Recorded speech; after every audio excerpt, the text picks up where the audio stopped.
میں نے قرآن شروع سے لے کر آخر تک 2 مرتبہ پڑھا ہے۔ پھر ایک دن جب میں سو رہا تھا میں نے کہا مجھے کس پر یقین رکھنا چاہیے؟ کیا شراب اس دنیا میں حرام نہیں ہے؟ پھر جنت میں شراب کی نہریں کیوں ہیں؟ بھائی، ایک 5 سال کی بچی کا ریپ اور قتل ہو رہا ہے، ٹھیک ہے؟ آپ نے بچی کو بدلہ دے کر اسے جنت میں بھیج دیا، لیکن ان کا کیا ہوگا جو یہاں اس کے پیچھے رہ گئے؟ مجھے بتاؤ، اس میں بچی کی کیا غلطی تھی؟ یہ ریپ ہے بھائی، ریپ ہے۔ یہ سب بےہودگیاں، لوگوں کو اذیت میں دیکھنا، چھوٹی بچی کے ساتھ اتنی سی عمر میں ریپ ہونا اور اس کا مرنا، یہ سب کرتے دیکھنا مجھے مذہب کے ساتھ ساتھ اپنی انسانیت سے بھی بیزار کرتا ہے۔ آپ کو 3-4 بیویاں رکھنے کی اجازت، مطلب کہ آپ چاہے کچھ بھی کہہ لیں، میں اسے قبول نہیں کر سکتا۔ 1 2 3 اور 4۔ ان سوالات کا جواب دینے کے بعد کیا آپ کے خیال میں کوئی تبدیلی آئی؟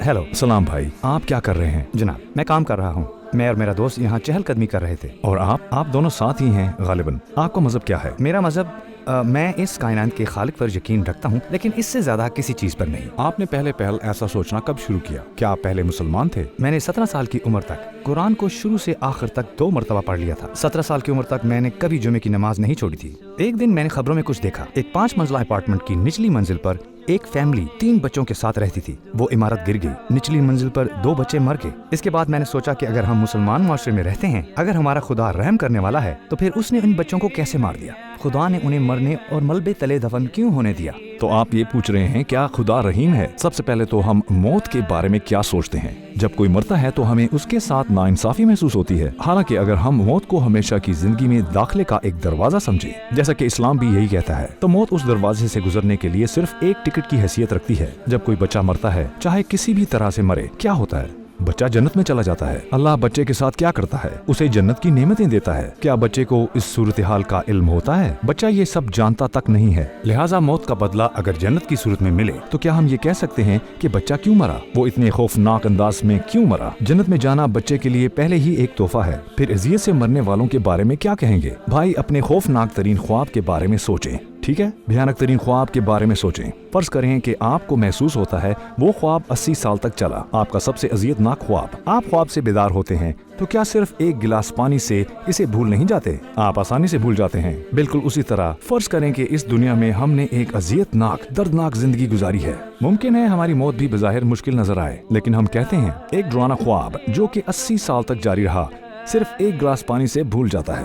اسی طرح ہمیشہ کے لیے جنت میں جانے کے بعد موت کا مختصر سا وقت کیوں نہیں بھلایا جا سکتا؟ اس کی تلافی کیسے نہیں ہو سکتی؟ ہمیشہ کی نعمت اس کا بدلہ کیسے نہیں دے سکتی؟ آپ جانتے ہیں ہم کیا کر رہے ہیں؟ ہم چیزوں کو اس طرح دیکھ رہے ہیں جیسے وہ بظاہر نظر آتی ہیں، سطحی انداز سے، لیکن جب آپ اس کے بارے میں سوچتے ہیں تو ہر چیز کے پیچھے آپ کو ایک بڑا پس منظر نظر آتا ہے۔ اس سے کہیں زیادہ نعمتیں ہو سکتی ہیں جو ہم دیکھتے ہیں۔ ہمیں نہیں بھولنا چاہیے کہ دنیا حکمت کی پیداوار ہے۔ بھائی، ایک 5 سالہ بچی کا ریپ اور قتل کیا جا رہا ہے، ٹھیک ہے؟ آپ نے بچی کو جنت کا تحفہ دے دیا، لیکن پھر اس کے پیچھے رہ جانے والوں کے لیے اصل سزا شروع ہو جاتی ہے۔ کسے سزا مل رہی ہوتی ہے؟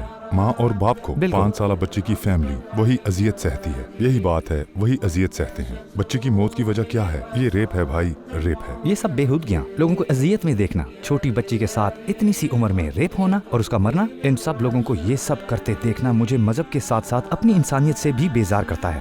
برائی کی تخلیق بری نہیں ہے، برائی کا حصول برا ہے۔ یعنی فرض کریں ہم نے چھری ایجاد کی، ٹھیک ہے؟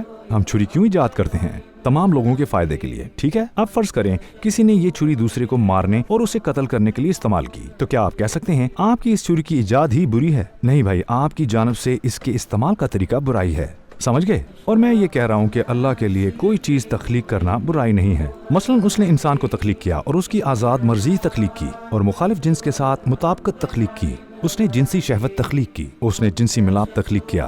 خدا کا انسان کی تخلیق، اس کی مرضی، اسے اختیار کی فراہمی اور اسے خواہش کا دینا برائی نہیں ہے۔ آپ کے استعمال کا طریقہ، اسے غیر اخلاقی رخ دینا برائی ہے، صرف اس لیے کہ کسی کا طریقہ استعمال برا تھا، ہے نا؟ کیونکہ کوئی شخص آیا اور اس نے دوسرے کو چھری سے مارا تو ہم یہ نہیں کہہ سکتے کہ خالق برائی تخلیق کر رہا ہے۔ ہم یہاں خالق کو برائی کا تخلیق کار نہیں کہہ سکتے۔ اگر ہم فیملی پر پڑنے والے بوجھ پر بات کریں، جیسا کہ ہم نے کہا کہ ہر شخص امتحان سے گزر رہا ہے، کچھ لوگ صبر کے امتحان میں ہیں اور کچھ لوگ شکر کے، کچھ لوگ فیملی کے معاملات کے حوالے سے مختلف آزمائشوں میں ہیں۔ اس دنیا کے وجود کا مقصد ان احساسات اور آزمائشوں کے ساتھ لوگوں کا امتحان لینا ہے۔ لیکن جیسا کہ ہم نے کہا، اگر آپ کسی ایسے خواب سے جاگیں جو آپ کے خیال میں سالوں تک جاری رہا ہو، تو اگر ایک پانی کا گلاس ہماری ساری اذیت کو ختم کر دیتا ہے، جب ہم جنت میں اٹھیں گے तो इस दुनिया में सही हमारी तमाम अजियतें भी खत्म हो जाएंगी। फर्ज करें एक डॉक्टर ऑपरेशन रूम में 1000 मरीजों को अजियत देता है, तो अब क्या हम मेडिकल साइंस को बदनाम करते हैं? नहीं, जरूरत के वक्त हम ऐसा करते भी हैं। नहीं, मेरा मतलब ये है कि क्या हम मेडिकल साइंस और मेडिकल की किताबों को बुरा भला कहते हैं? नहीं, किताबों को नहीं। यहाँ गलती इस डॉक्टर की है। मैं इस सूरत हाल को देखकर फौरन ये नहीं कह दूंगा कि सारे डॉक्टर बुरे होते हैं। बिल्कुल इसी तरह अगर हम लोगों की गलतियों को देखकर इस्लाम पर तनकीद करेंगे तो ये दुरुस्त तर्ज अमल नहीं होगा। हाँ, लोग गलत हैं, मुझे भी गुस्सा आता है, लेकिन क्या आपको मालूम है मैं इस सूरत हाल को दुरुस्त करने के इक़दामात कर रहा हूँ। अहम बात यह है कि आप और मैं, हम इन बुराइयों को रोकने के लिए क्या इक़दामात कर रहे हैं। हम लोगों को आगाही देने के लिए भागदौड़ करते हैं, वरना अगर हम उस शख्स की तरह हो जाएं जो मेडिकल की किताबों से ही मुंह मोड़ लेता है तो फिर हम किसी काम के नहीं रहेंगे, ना ही ये कोई दुरुस्त तर्ज अमल होगा। अस्सलामुअलैकुम भाई और बहनों, हमने देखा कि हमारे 80% व्यूवर्स बाशमूल इस वीडियो के हमारे चैनल के सब्सक्राइबर नहीं हैं। जैसा कि आप जानते हैं हम एक गैर मुनाफा बख्श तंजीम है और हमारी वीडियोस पर इश्तिहारात गैर फाल हैं, लिहाजा हम सिर्फ इसलिए इसकी दरख्वास्त कर रहे हैं ताकि सच्चाई को फैलाया जा सके। ये एक छोटा सा अमल लगता है, लेकिन इंशाअल्लाह ये बहुत से लोगों के लिए रहनुमाई का जरिया बन सकता है। आइए अब सब्सक्राइब बटन पर क्लिक करें और मिलकर टुवर्ड्स इटर्निटी का हिस्सा बने। हाँ, अमवात होती हैं, लेकिन जैसा कि हमने कहा बुराई का असूल बुरा है, लेकिन बुराई की तख्लीक बुरी नहीं है। मसलन खुदा ने आपको आजाद इख्तियार दिया है, आप लोगों को अच्छे कामों से आगाह कर सकते हो, ठीक है, क्योंकि खुदा ने हमें इंसान बनाया और हमें इख्तियार दिया। चूंकि खुदा ने हमें ये आला नेमत दी है, लिहाजा हम बदले में लोगों को भी कुछ दे सकते हैं और रहमदिली के हवाले से उन्हें बता सकते हैं। क्या हम इसे बुराई कह सकते हैं कि खुदा ने हमें ये अहलियत दी है? नहीं, हम नहीं कह सकते। अब अगर कोई शख्स आता है और अल्लाह की दी हुई इस नेमत को जाकर लोगों को कत्ल और जख्मी करने के लिए इस्तेमाल करता है, तो हमें ये सोचना चाहिए कि हम कैसे इन लोगों तक पहुँचें और किस तरह उन्हें दुरुस्त मालूमात पहुँचाएं। वरना जैसा कि हमने कहा, अगर हम इसे बराह रास्त इस्लाम से मुंसलिक करेंगे तो हम कुरान के अता करदा इल्म से इख्तलाफ करेंगे। क्या कुरान इसके बरक्स बात नहीं करता? कुरान इसके बरक्स कहता है। अगर कोई शख्स ये सब करता है तो मतलब है कि उसने कुरान पर अमल नहीं किया है।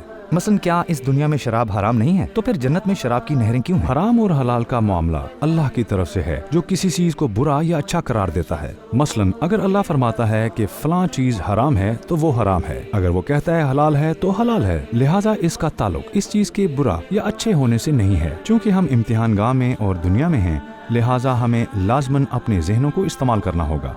क्योंकि देखें, हम यहाँ एक अंदाजा लगा रहे हैं, हम अल्लाह को तलाश कर रहे हैं, ठीक है। अल्लाह ने इसे दुनिया में बुरा करार दिया है, तो फिर जन्नत में क्यों है? जब अल्लाह किसी चीज को हराम नहीं कहता, वो वहाँ हराम नहीं होती। जाहिर है अल्लाह फरमाएगा कि कुछ चीजें हराम हैं और कुछ हलाल। आप अपने इंतखाब की बुनियाद पर जन्नत या जहन्नम में जाएंगे। इस जगह हमसे यही मतलूब है। ये इम्तिहान की जगह है। क्या जन्नत में इस तरह का कोई इम्तिहान होगा? जन्नत में कोई इम्तिहान नहीं होगा। अगर अल्लाह ने पहले से किसी चीज के अच्छे या बुरे होने का तयन किया है, तो ये बात ताजुब खेज नहीं है कि अल्लाह ने वहाँ शराब को हलाल किया है, ठीक है ना? आप मजीद आजमाइश में नहीं रहेंगे। आप 3-4 बीवियां रख सकते हैं, ठीक है भाई। चाहे आप मुझे कुछ भी कहें, चाहे आप खुदा के किसी भी असूल या किसी भी बात की मुझे वजाहत करेंगे, मैं उसे नहीं मान सकता। एक ताल्लुक खत्म हो जाने के बाद आप किसी और से मोहब्बत कर सकते हैं, लेकिन 1, 2, 3 और 4? क्या कुरान कसरत अज़वाज चाहता है? नहीं। आयत का महफूम है आप 4 तक शादियां कर सकते हैं, लिहाजा ये कोई लाजम हुक्म नहीं है। इसमें सिर्फ 4 की हद मुकर्रर है। और अल्लाह ये भी फरमाता है, अगर तुम्हें इंशा हो कि इनके दरमियान अदल ना कर सकोगे तो फिर एक पर बस करो। क्या आप जानते हैं एक और आयत में क्या फरमाया गया है? और तुम्हारे लिए मुमकिन ही नहीं कि तुम औरतों के दरमियान पूरा इंसाफ कर सको, चाहे तुम इसके लिए कितने ही हरीस हो। तो कुरान दरअसल क्या कह रहा है? कुरान आपको एक शादी करने का कहता है। फिर अगली आयत है, दूसरी आयत क्या बताती है? आप 4 तक शादियां कर सकते हैं। और इसमें नुक्ते की बात क्या है? भाई कुरान एक आलमगीर किताब है। अगर हालात के पेश नजर इस तरह की सूरत हाल पैदा हो जाए तो आदमी को ये मौका दिया गया है। किस तरह? आलमी जंगें शुरू हो रही हैं, है ना? आलमी जंगों में कौन मरता है, मर्द या औरतें? आमतौर पर मर्द मर रहे हैं। मर्द मर रहे हैं। जब मर्द मरते हैं तो क्या होता है? औरतों की आबादी में बेतहाशा इजाफा हो रहा है। क्या आपको मालूम है इस सूरत हाल में क्या होता है? कुरान की इस इजाजत से खानदान का तसव्वुर जारी रह सकता है। कुरान ने क्या कहा है? आप 4 तक शादियां कर सकते हैं। कुरान पहले ही एक शादी की हिमायत करता है, लेकिन अगर सूरत हाल के मुताबिक जरूरत हो, जैसे कि जंग में होता है, तो ज्यादा से ज्यादा 4 औरतों की हद मुकर्रर है। ये मना नहीं है, ताकि लोग खानदान की शुरुआत और अपनी जिंदगियों का तसलसल बरकरार रखने जैसे तसव्वुरात जारी रख सकें। दूसरे अल्फाज में हमें ये नहीं भूलना चाहिए कि कुरान आलमगीर हैसियत रखता है। दीन इस्लाम और कुरान हर दौर, हर कैफियत, हर वाक़े के लिए मौज़नियत और इतलाक का हामिल है। हमने बात की साथ मिलकर जवाब तलाश करने की कोशिश की। हमने कुरान की आयत के बारे में भी बात की। इन सवालात के जवाब पाने के बाद क्या आपकी सोच में कोई तब्दीली आई है? सिर्फ एक चीज, आपने रहम दिली कहा और मैंने रहम कहा, ये तकरीबन एक ही बात है। मेरा मुद्दा ये है कि भाई सबसे अहम चीज इंसानियत है। हमें अपनी इंसानियत को नहीं खोना चाहिए। हमें वाकई इंसानियत दरकार है, खुसूसन इस दौर में। ईमानदारी की बात यह है कि मुसलमान होना बड़ी अजीम बात है। ये वाकई बड़ी मुफीद गुफ्तगू थी। फिर अगर हमारे ख्यालात भी गुफ्तगू के ज्यादातर हिस्से में एक जैसे हैं, आपका दोस्त भी पहले से मुसलमान है, क्या ये नहीं हो सकता कि आप दोबारा इस्लाम में आ जाएं और कुरान पर तहकीक और उससे सवालात उठाना जारी रखें? और जब भी जरूरत हो मेरी टीम और मैं इस तहकीक के दौरान आपकी मदद कर सकते हैं। मुझे ये कहने दें कि बहरहाल ये एक अच्छी गुफ्तगू रही। शुक्रिया, मैं इसे सराहता हूँ। अगर मैंने कोई गलत बात कह दी तो मुझे माफ कीजिएगा। मैं आपकी कही गई बातों पर कुछ तहकीक करूंगा, मैं वादा करता हूँ। मैं इस पे मजीद तफसील से तहकीक करूंगा। लेकिन मैं एक और बात कहना चाहता हूँ, हम अपनी इंसानियत को हरगिज़ न खोएं। अब किसी बच्चे, किसी लड़की, किसी खातून को नहीं मरना चाहिए। ये दुनिया हमारी है ना भाई? हम एक दूसरे से बिल्कुल मुत्तफिक हैं। आप दोनों से मिलकर बहुत खुशी हुई। आपसे मिलकर भी अच्छा लगा। ये इंतहाई उम्दा गुफ्तगू रही।